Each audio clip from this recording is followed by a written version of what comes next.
Hey, hey you. Yeah, you. Have you ever heard about this man Emil Nolde? No? Well, you're in luck, cause I'm gonna explain it to you. So sit down, relax, and try not to fall asleep, cause this is gonna be interesting.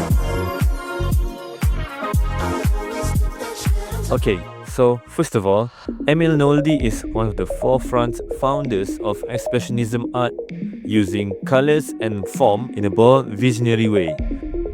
Now, you might be wondering, what's Expressionism art itself? Well, it's an art type, style, and movement that emphasizes subjective feeling in its works. This contrasts with other painting styles of the late 19th century that puts an emphasis on objectivity and realism. Nolde's life and work was characterized by opposing ideologies, forces, and identities. Despite that, he actually struggled to find acceptance.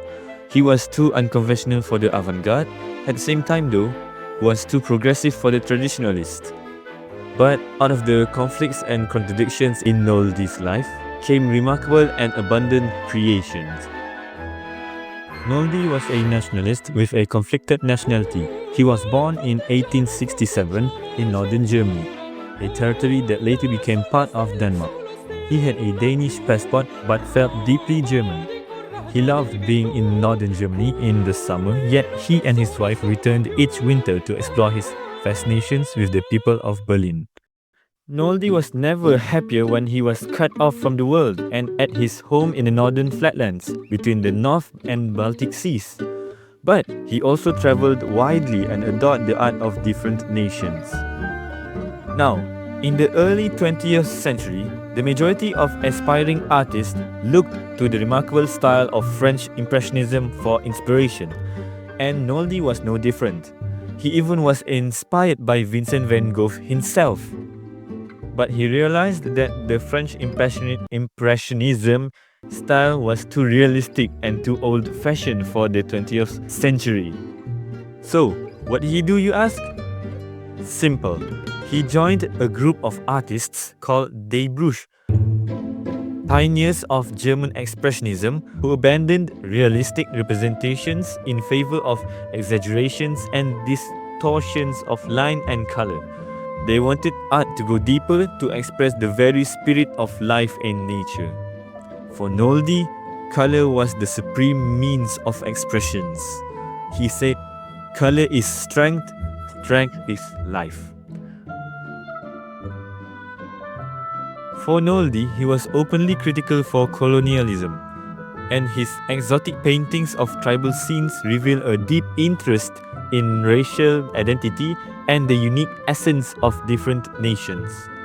Take a look at this portrait of the South Sea Islander, for instance. You can see that his style here is characterized by bold, defining strokes and an absence of color that is typical of expressionist portraits, designed to evoke a psychological or emotional response from the viewer. The expression of the subject's face is somber and introspective, a common trait in portraiture aimed at capturing the essence of the individual. Nolde enthusiastically supported the nationalist socialist vision of Germany. He also sees himself being celebrated as a truly German artist, but his paintings were too stylized, too modern, and too similar to the international modern art that the Nazis hated. Because of that, his art was branded degenerate by the Nazi Party in 1937. Emil Nolde had over 1,000 works confiscated as part of Hitler's campaign against avant-garde art. He was displayed more prominently than any other artists in the humiliating exhibition of degenerate art that toured the major cities of Germany. As a degenerate artist, Nolde was forbidden from exhibiting his work and he was prohibited from purchasing art materials, plus he was in fact banished back home into northern Germany. Although he's devastated by the treatment that he got, Nolde's status as a degenerate artist ironically gave his art more breathing space. His exile did not suppress his artistic productions during the war. Instead of large oil paintings, Nolde produces over 1,000 small-scale watercolors, which he called his unpainted pictures. Nolde let his imaginations and colors run wild.